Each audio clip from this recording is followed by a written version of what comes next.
السلام عليكم ورحمة الله وبركاته. وعليه خالق واد السلامي سبحانه ونكسن صدوا هذا مقال كان ومقال هذا عجيب وأنا مقال كتوسي دونا كنا أوجيسين دونا وحيابها أنكو سجنا هي يوعي الشرع يوح قرآن كنا وجري لا هي يوح قلبي جنجا أما لابتين القرآن كا يعني أوجش العلاء هاي أما يقدر يعمل يا معناتنا لو شيء يا عاوة أما ساكا يهدو إله سبحانه وتعالى وقدره قرآن كان أنا أخرسنا إنه يحل ابن القدر أخرنا يو قار كان معنيه سيقانان وآيدي عذاب كهذا ليي كوي جنة كهذا ليي كوي كهلا الرباضة كوي كهلا يدلك كوي كهذا ليي وحكستو الله سبحانه وتعالى ونوجد جيودان أنا أخرسنا إنه هذا قلبي يده إنه أي سمارة وسو قرآن كجلين قرآن كا مركي هرم كو سودو وصحابة النبي صلى الله عليه وسلم إنه ولايين آيات بكي سودكتو آياداس معنيه la bara jiray tafsiirkeeda la bariyada marka iyada la xifdiyo iyada la barto kadib quraan kala ma aragtay hadana loo gudbi jiray yaani quraanku dadku wuxuu ka bedeli jiray qalbiyadooda ayuu bedeli jiray laakiin maanta quraanka wana la ku dul akhrinayaa waxa laga yaabaa markaas la akhrinayo waxay iska bedelaan hadana hore aad u sii soconin sababta keenaysa iyo waxyaabaha keenaya ayaa cawada loo sheegaya marka taasoo inaan anagu falkii sameynayno gacanta kula jirno aan dhageysanayno aayadii aan akhrinayno hadana falkina la ka reebay aan basii sameynayna ilaahay subhanahu wa ta'ala qalbiyadeena ha jilciyo quraankan ilaahay uu qalbiga u galo oo ruuxda u galo oo maaragtay maskaxda u galo Allah naga dhigo markastana aan ku duceysano markaan salaadaha dukanno Allahumma a'inni ala dhikrika wa shukrika husni ibadatik aan mar walba ku duceysano ilaahay wuxuu noo waafajinayaa hadaan mar walba ku duceysano ducadaas ina macnaha quraanka fahano ina diinta dhadhankeeda dareemno ina cibaadada dhadhankeeda aan dhadhansano oo dareensan Allah subhanahu wa ta'ala fahansiin doona marka walaalahayga qaaliga kaliibkaas araba ina maaragta aan wada daawano haduu Allah idmo aan ku cibra qaadano aan ogaano meesha musiibada iyo dhibka oo naga heesto oo kalaamka Ilaahay oo aan akhrinayna aan ku dhaqmayn hadana Ilaahay waxaan weydiisanaynaa kuwa qalbigooda uu qoyo oo quraanka oo maskaxdooda qalbigooda galan naga dhigo ilaahay waxaan weydiisanaynaa ina waxa ilaahay aan ka rabno oo janno yaani jannada ilaahay subhanahu wa ta'ala ciyaar lagu ma helo naxariista alle ayaa lagu helaa oo maanta qof intuu yiraa amalkan aakhira janno gelaaya shaqeysanaya ma shaqeysan karo balse qofku markuu Allah subhanahu wa ta'ala waafajiyo ee uu noqdo qof quraanka ilaahay iyo diintu waxa ay sheegayso ku dhaqmaya markuu noqdo qofku intuu adduunka joogo dhowrsada markuu noqdo ilaahay ma hoojinayo bari iyadoo amal ilaahay kugu tago jira lagu galayo hadana hadii aad xaraanta iska ilaalido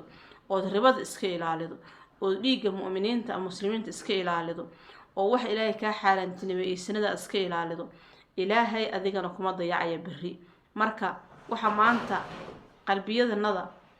maaragtay ay qoyil ay yihiin وقرآنك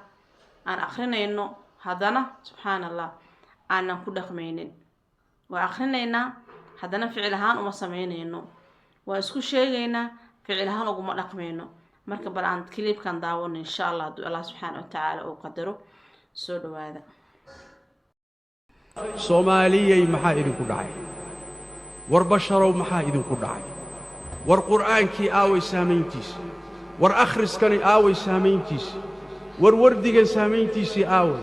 ورمصاحفتا بوحدة سامينتودي آوي والقرآن كوا قرآن كي نرشينا محو بدلي لا يهي وروينو حفظي سنها يحفظكم محو قرآن كي نو بدلي لا محو نرشينا نو بدلي لا ولو بيرس آيات كي الربضة ينو أخرينينا يا أيها الذين آمنوا لا تأكلوا الربا أضعافا مضاعفا يا أيها الذين آمنوا اتقوا الله وذروا ما بقي من الربا إنه أخرينينا والصباح دي هبينك أخرينينا ولقي سنينا كي أخريني بهدنا الربا دي يحونها يوقادنا يكون معاملون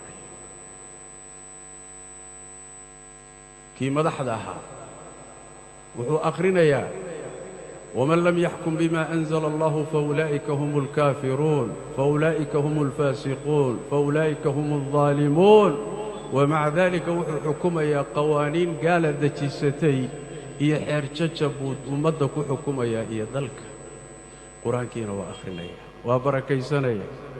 wardigiisu ka tegi maayo bal salaatuleyl inuu ku tukadaa laga yaabaa bal si dheh mid wuxuu akhrinayaa والسارق والسارقة فاقطعوا أيديهما مد وحضية كوحض قعمها كقوية وحضيا مد وحو أخرنا يا ومن يقتل مؤمنا متعمدا فجزاؤه جهنم نف مؤمن هذا الروح كسؤد لا يا أبا الكيس وجهنم إلهي ما وعراضي ربي تبارك وتعالى ولعنا ذي نارتنا وكواردونا وآخرنا يا هري يا هبين هذنا وحوي واللينا يا دتك حق ضروا كلنا قرآن كينا وآخرنا يا صلة مدوحوا آخرنا يا أيها الناس إنا خلقناكم من ذكر وأنثى وجعلناكم شعوبا وقبائل لتعارفوا إن أكرمكم عند الله أتقاكم markaasuu qabyaalad ka shaqaynaya har iyo habeenna wuxuu akhrinayaa aayaadkanuu akhrinayaa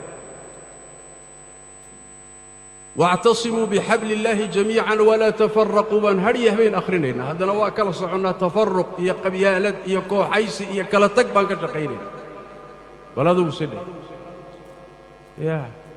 inta qur-aanka akhrinaysay qur-aanku lacnada yaa badan sida salafka ka sugan imisaa qur'aanka akhrinaya oo dhaqankiisiiyo qur-aanku isdaba marsan yaho qur-aanku lacnadaya war maxaa inagu dhacay war qur-aanka saamayntiisii aaway bulshadan aan la hadlayaay adduunka maanta joogiyo mujtamacaadka joogaayey dadka ugu qur-aan akhris badan waaye bal adduunka mar mujtamac inaga qur-aan akhris badan ma jiro mujtamac xafadada iyo dadka qur-aanka xifdisan inagaga badan ma jiro masaajideenna masaaxiiftii baa buuxisay salaadda markaan tukanno nin walba wardigiisii qur-aanku la fadhiisanayaa intaasoo goor baynu qur-aanka dhammaynaynaa haddana maca daalika aaway saamayntii qur-aanka aaway isbeddelkii qur-aanka soo qur-aanku qur-aankii ma ah soo qur-aankii ummadda sameeye ma ah soo qur-aankii bulshadii nebi maxamed hoggaaminaya sameeye ma ah soo qur'aankii taariikhda bulsho soo marta tii ugu qaalasanayd qur-aankii sameeyey soo ma ah qur-aanku soo qur-aankii ma ah maxaa inugu dhacay bal su-aashaa isweydiiye war qur-aankii sanaadiidu quraysh iyo odayaashii quraysheed iyo gaaladii waaweyneed ee nebiga la dagaalsanayd ee qur-aanka diiddanayd war qur'aankii saameeyey ee quluubtooda qaatay soomaaliyey maxaa idinku dhacay war basharow maxaa idinku dhacay war qur'aankii aaway saamayntiisa war akhriskani aaway saamayntiisa war wardigan saamayntiisii aaway war masaaxiiftan buuxda saamayntoodii aaway war qur'aanku waa qur'aankiiyo nolosheennan muxuu u beddeli la'yahay war waynu xifdisannahaye xifdigu muxuu qur'aankeenna u beddeli lahay muxuu nolosheenna u beddeli lahay su'aal weyn oo taalla war qur'aanka wax inaga badiya ma jiro haddana dhaqankeenna markaad fiirisiyo dhaqankeenna iyo qur-aankii waa kala fogaadeen qur-aanku waadii weeye meel buu aaday nolosheennuna meel bay aaddaye qur-aanku miyuusan qur-aankii ahayn innagu sameeyeynaan ahayn bini aadankii qur-aanku saamayn lahaa ee lagula hadlay miyeynaan waa maqlaysiin walaahi qaaliga ilaahay subxaana wa tacaala qalbigeenna qur-aanka ku qooyo allana ha naga dhigo kuwii maaragtay qur-aanka si saxa u galo oo ku dhaqma oo maaragtay ficil ahaan u sameeyay wixii ilaahay naga reebay iyo wixii ilaahay naga xarimay iyo wixii Allah subxaanahu wa ta'ala oo noo diiday intaba ilaahay waxa waaye waxa qsoore uu og yahay wax walba oo sameynayno una arkayaa waxa intaasoo sano cuqubo iyo dhibaato iyo jahawarad iyo jidxuma ugu jirnana waa in kalaamka Allah subxaanahu wa ta'ala dhinaca u qaadan lahayn wanaaga aan dhinaca kale u qaadanay oo si kale u qaldan noo galay oo inagiyo quraanka akhrinayno aayadii micnoodi fahmayna haddana aanan ku dhaqmaynin oo ayna adeegsanaynin oo haday ribo tahay iyo haday xaaraan tahay iyo haday dil tahay haday wax kasta tahay aan quraankiina akhrisanayno micnihi hatta hadaan fahansanahay iska sii wadano wixiina aan maaragtay dhibkii faraha kula jirno oo sida ilaahay yiraahdo looga haro waxan inaan uga harin marka walaaleyga waxa leeyahay mar kale muuqaalkan subaxnimo waa insha Allah alla idmo waana kii ugu horeeyay muuqaalan soo dhigo subaxnimo soo dhawaada. Ilaahay diinta iyo xaqa hanaan fahansiiyo dhammaanteena. Ilaahay qalbiyadeena qalbiyo isku soo jeeda oo xaqa u soo jeeda oo jiracsan Allah ka dhigo. qalbiyo markay maqlaan aayadaha quraanka la akhrinayo ku qushuuca Allah naga dhigo. kuwa salaada ku qushuuca markaan tukanayno macnaha dhadhanka iyo faatixada iyo quraanka waxaan akhrinay dhadhankooda iyo macaankooda dareemaya ku raaxaysan Allah naga dhigo. shayga markaa taqaano oo macnihiis aad fahansan tahay oo ka macaaya markaad aqoonin ilaa wax uu ka hadlay ayaa fahmaysaa maahano wax uu ka hadlayo ayaa fahmaysaa. waa hadda ani af Soomaaliya ku kula hadlaya qof kasta af Soomaaliya yaqaana luqadiisa si wanaagsan u fahmaya laakiin qof af Soomaali gelin dad maanta waa ku dhageysaa ay dhaho muxuu iga fahmayaa waa waxba inaad dhageysatiin in kala saa kaamid laakiin shaygan aad akhrin marka macnihiis taqaano waxaad wanaagsan waaye. marka Allah naga dhigo kuwa quraanka qushuuca qalbiyadooda ku qoyo ilaahayna oo ugu talagalay ku dhaqmo oo aayadaha wax ay sheegayaan qaat Allah naga dhigo. soo dhawaada. Assalaamu calaykum waraxmatullaahi wabarakaatuh.